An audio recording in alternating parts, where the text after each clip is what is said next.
Susie Dingle, and I'd like to show you one of my favorite garden shops in Southern California in the Newport Beach area. It's Rogers Gardens, and I come here frequently when I'm in need of furniture, plants, pottery, and all kinds of indoor, outdoor sorts of things. They have a wonderful indoor shop, and especially at Christmas time, it's a fabulous place to come and get gifts. I'm not kidding, I get all kinds of wonderful things here. So let me show you around, and I hope you enjoy it as much as I do.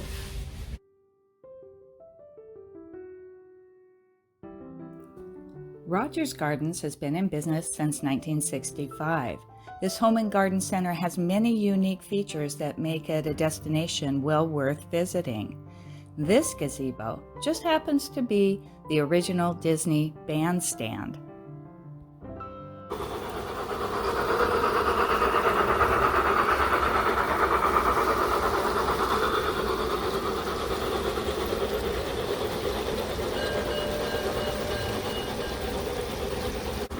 This is so Rogers, the white and the green and the bleached wood.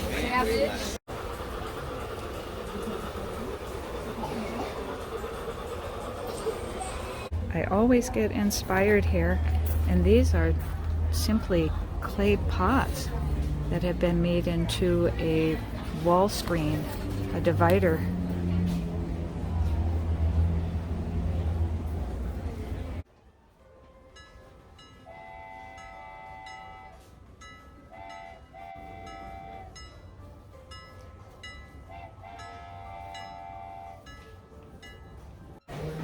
Any time of the year, orchids here, beautiful orchids.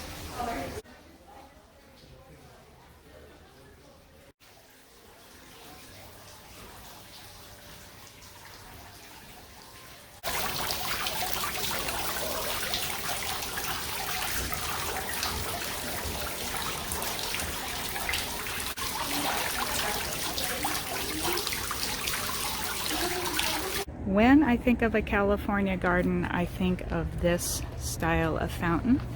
This one I believe is not for sale, but it certainly is a good example of a larger fountain, the three-tiered fountain.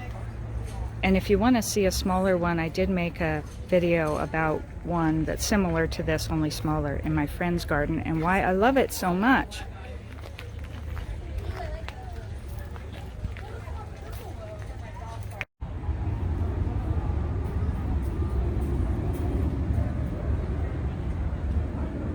If I could choose only one style of small water fountain to have, it would be this type with a bubbler, because the birds really do like to drink out of that, and then with a shallow pool. This one goes from a little deeper to shallow for the birds to bathe in.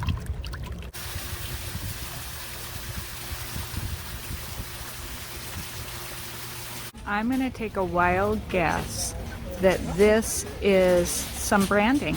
It looks like the gazebo that is the famous gazebo that's here at Rogers Gardens. I love all these glass vases and cloches, and it shows how easily we can blur the line between the indoors and the outdoors.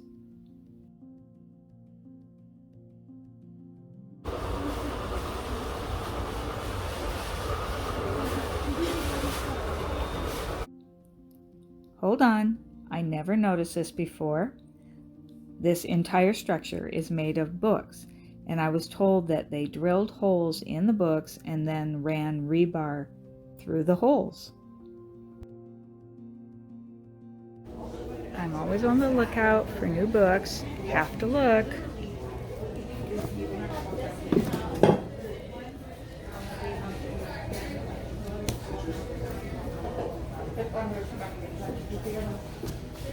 Hopefully without destroying a display.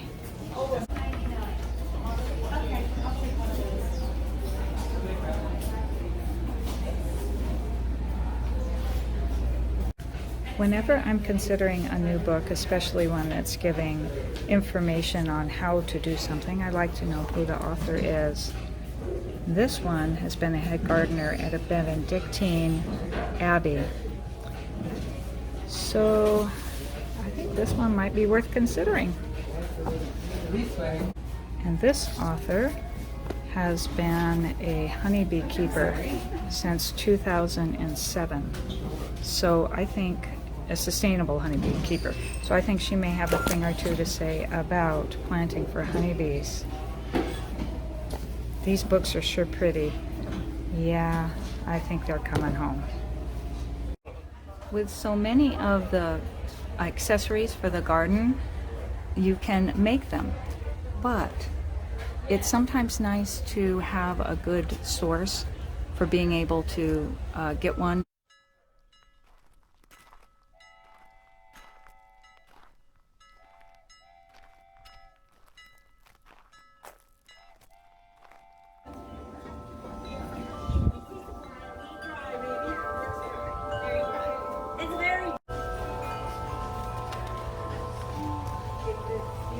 Vintage hummingbird feeder.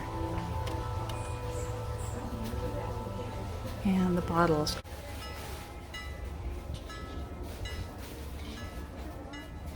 Oh gosh, these are solar lanterns. That's very cool.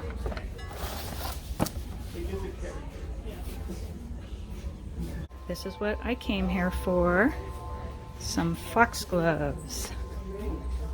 And you can find the link on my site in the description below if you want to get them through my YouTube channel. That works. You can also order them directly at your garden center. But whatever you do, look for them. They are really fantastic. Can't say enough good things. This is the color I use most often. It just goes with everything. But they don't have a complete selection of all the colors. There are some amazing colors, purples and reds and blues. Oof, just gorgeous colors. Here in the small area, they have some of my favorite seeds. The Botanical Interest that has the organic seeds and Renee's Garden. There are many here, which is beautiful to see this time of the year. This heron is beautiful art, there's no doubt. But it also will help keep actual herons out of your pond. So if you have a problem with that like I do, you might consider putting up a heron statue. If I weren't traveling right now, I would definitely get this moss ball. Probably this one that has the Christmas cactus in it, because those grow well in the Northwest inside. Any one of these. Fantastic to see it as a collection hanging. That would be beautiful at a wedding or a party above a table. You could even put lights in them.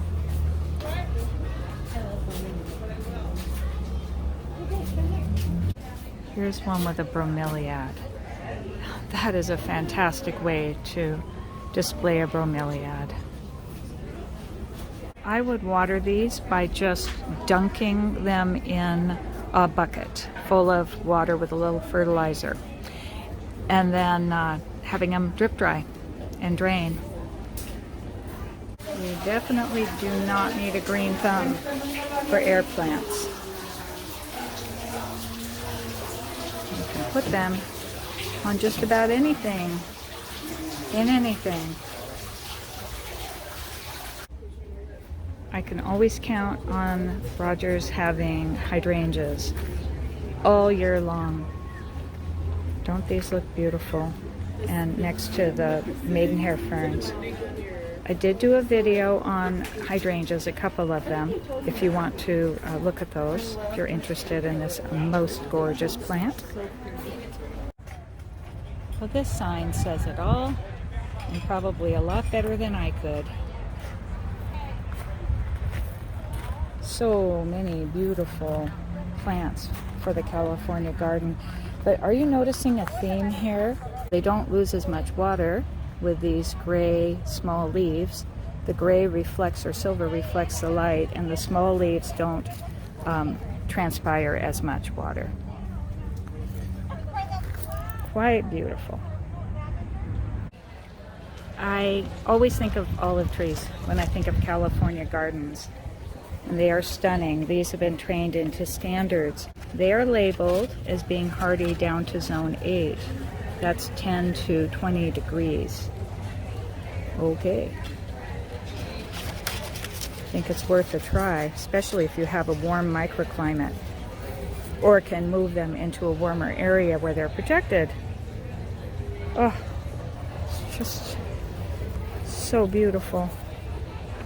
This is a larger, or potentially could grow larger than this one. This one says it's called Little Ollie, Dwarf Olive.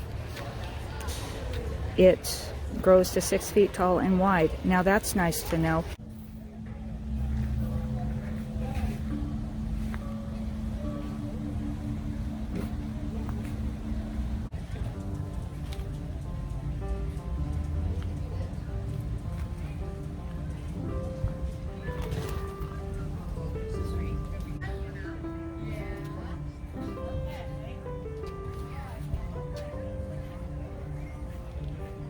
Camellias are a big deal in this part of California. They grow here beautifully in the winter, so we see all kinds here at the garden centers.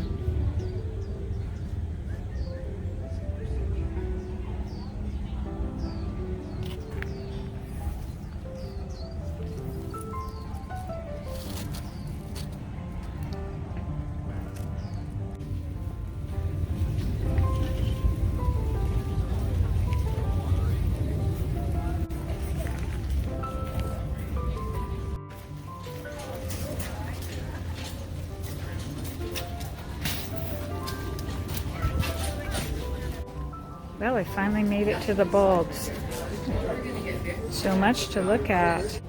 This Allium Schubertii gets very big, maybe almost the size of a basketball, and they're wonderful to dry and then use in arrangements. Very sculptural. Tulips are here.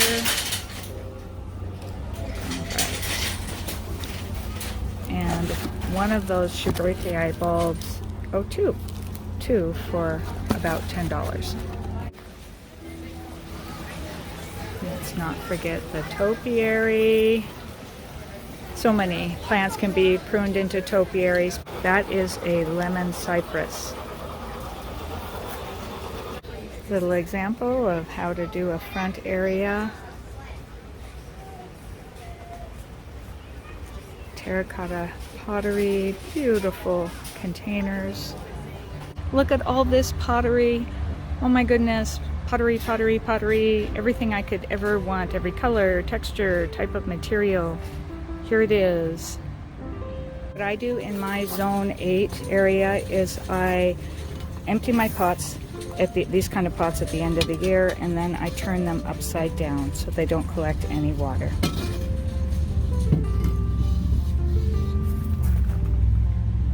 Here's a nice wall installation. Way to have plants and art at the same time. I know I can always find these wall staghorn ferns here at Rogers Gardens. There are several of them in a very famous botanical garden nearby, and I will show you that garden another time. But there are different types of staghorn ferns represented here.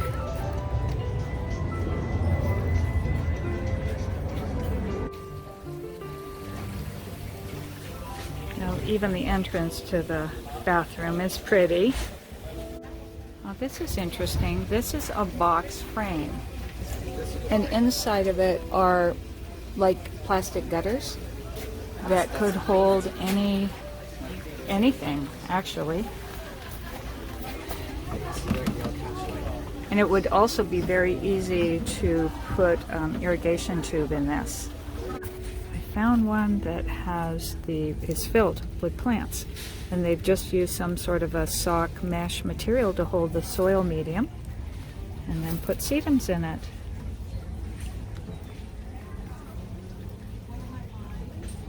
Now these woolly pockets are another way to get your plants up on the wall, but you do need to be mindful of the moisture going on to whatever your backing is. I do love them though, and I've used them a lot. I use them for things other than plants as well. This sign says that they are leak-proof, which is great, so it will protect the back. I would want to test that out, however, before I trusted it on some surface that was really precious. Oh, okay.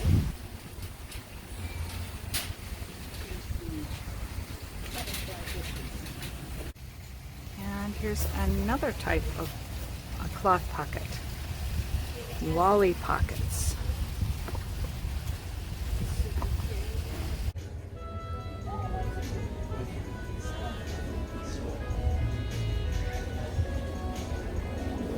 I have a love-hate relationship with copper. I love it. I love how it looks and everything about the aesthetic of it, and also durability. Here in California, where it doesn't rain much, I would use it. And in the Northwest, where it rains a lot, I have read that it can get into the groundwater and into the streams and disrupt certain chemistry and certain habits of the juvenile salmon. So unless I learn otherwise, I think I'll just operate with some precaution and not use it in the Northwest. This must be the most brilliant idea I've seen for a water fountain.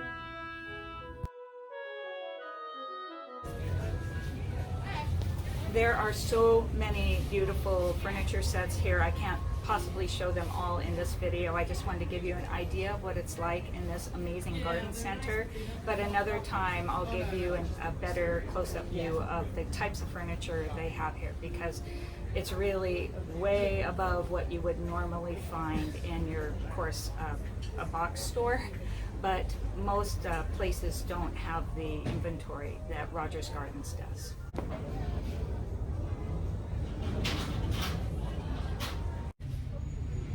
Okay, here we go. Wow, these colors are fantastic. This is wonderful. Made in France. They have the bistro tables. In fact, their name is Bistro. Old company. And I am told that the website you want to go to is if you're in the United States, go to the one that's USA. Wow, the styling on this is so good. They're getting the place all dolled up for Christmas, so there's a lot of activity around. They're working hard.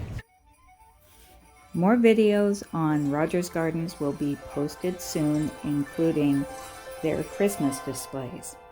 So if you don't want to miss those, please subscribe and ring the bell.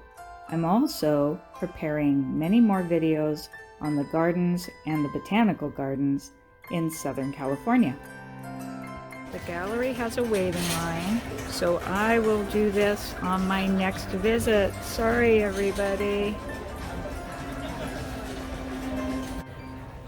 And if you're hungry, there is a fabulous restaurant here.